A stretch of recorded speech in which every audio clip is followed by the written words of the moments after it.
गुलू भाई, आपका लड़कपन और नौजवानी कराची में गुजरी, वेटरन आप लाहौर में हुए, तो ये बताएं मैदा लाहौरी है या कराची? उसके कहने का मतलब है कि ताड़ा मैदा कराची दी हलीम दे सिग्नल ज्यादा फड़दा है या लाहौरी हरीसे दे। बाकी कभी इधर के खाने कभी उधर के खाने, पाकिस्तान के सारे खाने माशाल्लाह बहुत अच्छे हैं। अच्छा, आप खुद भी कुकिंग करते हैं? मैं खुद ही खाता भी फिर वहीं। खुद ही कुकिंग करता। हाँ भाई खाओ। नहीं हम खा चुके, आप ही खाएं, आप ही खा लो। चलो जी ठीक।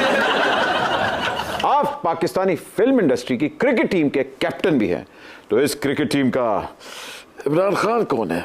मैं हूँ यार, और कौन हो? और मियांदाद कौन है? शान मियांदाद है। Very good batsman. और बूम बूम आफरीदी, जो चल जाए वही आफरीदी है।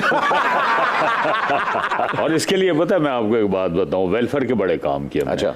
सैलाब खान के लिए किया, स्पेशल चिल्ड्रंस के लिए किया, शौकत खानम हॉस्पिटल के लिए किया। शौकत खानम हॉस्पिटल के डोनर्स की लिस्ट है, उसमें हमारी टीम का नाम लिखा हुआ है। अरे वाह। फिर मैंने फिल्म इंडस्ट्री में वेलफेयर फंड बनाया, जो मुस्तहिक लोग होते थे उनको हम लोग डोनेशन देते, तो उसमें मेरा भरपूर साथ दिया।